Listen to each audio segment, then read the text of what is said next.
Assalamualaikum warahmatullahi wabarakatuh. Di sini saya akan menjelaskan tentang komunikasi interpersonal, komunikasi digital, dan pola perubahan komunikasi selama COVID-19. Yang pertama, komunikasi interpersonal adalah komunikasi yang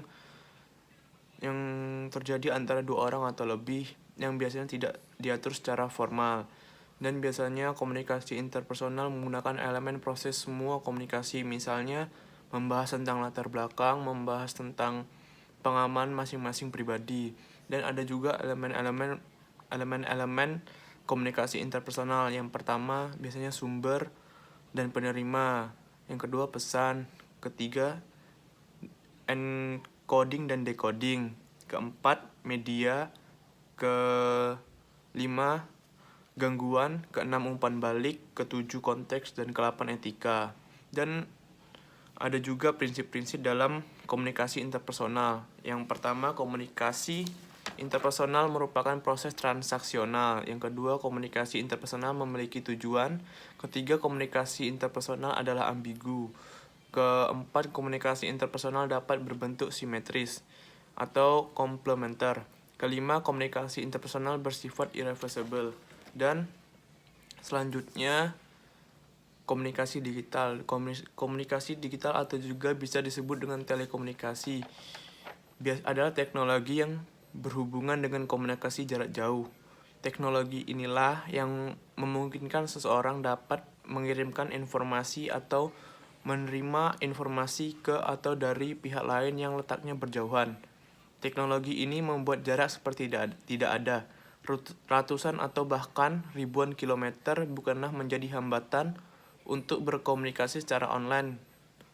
Dan teknologi komunikasi digital adalah teknologi yang berbasis sinyal elektrik komputer.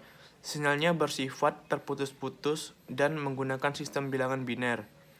Bilangan biner tersebut akan membentuk kode-kode yang mempresentasikan suatu informasi tertentu.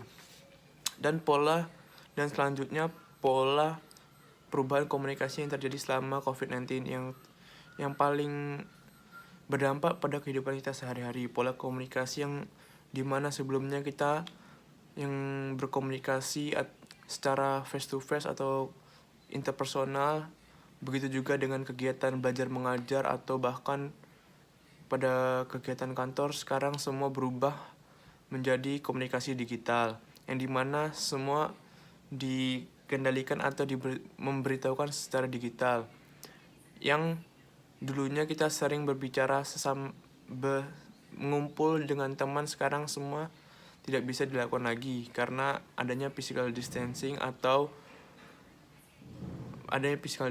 Dan yang paling kita merasakan saat kita belajar mengajar, yang dimana kita dulu lebih cepat mengerti atau lebih cepat menerima ilmu saat mengajar secara face to face, dan sekarang semua dialihkan menggunakan media sosial.